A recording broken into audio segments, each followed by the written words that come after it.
The big deal here was the fact that the guy wanted to pay with guns.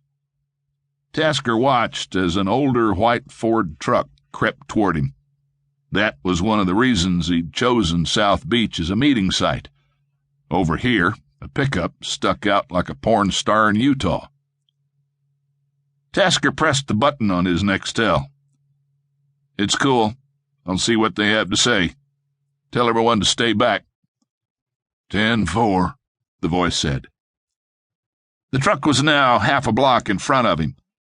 The bearded driver recognized Tasker sitting in the driver's seat of the rented Suburban. FDLE liked using big rental cars so they had room to put in a camera, and if the car got trashed during an arrest or shot up somehow, all they had to do was turn it back in. They were down to one of the last rental companies in Dade County. The pickup made a quick turn across the oncoming traffic, pulled down the side street, and parked in the space for people checking into the hotel. The big bearded guy named Bud stepped out of the driver's side and gave the area a good look.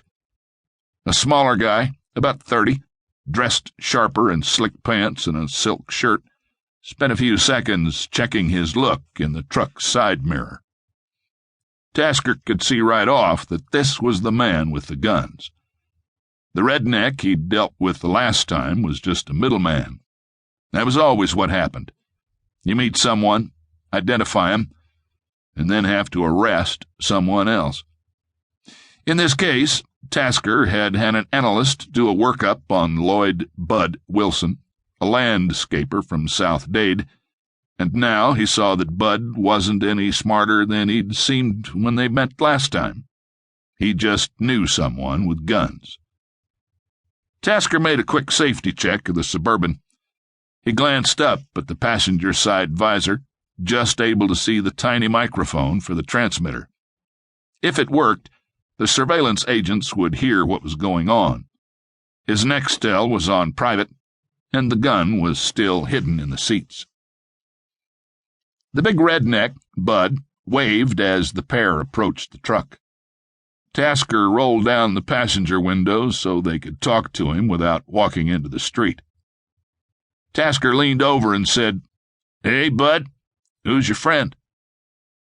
Bud ran his thick fingers over his sunburned face. "Well, Willie, this here's the fellow that can put his hands on the guns." "Thought you were bringing 'em today." "Well, we brung a sample." The smaller man held up a small satchel. "Sorry, Bud, we had a deal. Don't have time to waste on a guy that dicks me around." Tasker started to roll up the window. The smaller guy stepped in front of Bud. "Willie, I thought we could talk." Tasker ignored him. Bud had obviously told him Tasker's undercover name and didn't seem to mind having this slick little bastard cut in. Tasker paused and looked at Bud. "I don't hear anyone talking, Bud, 'cause you're the only one I know. Now, I came in good faith and expected at least 6 handguns. I don't see 'em, so I'm leaving." He put the big Suburban in gear, but gave the two crooks a second to convince him to stay. Bud put his hand on the half-closed window and said, "Now, hold on there, Willie. Gene here's don't get the rest from the truck." Without waiting for Tasker to reply, the short guy, Gene, grabbed the keys from Bud and scurried back to the truck, cutting across the open courtyard of the Clevelander. Bud leaned into the window. "I'm sorry about this, Willie." "Who is that guy?" "Oh, Gene, he's a mover and shaker down Homestead. Had a little trouble coming up with the cash for the gun, so he's fronting 'em. He's just watching his investment."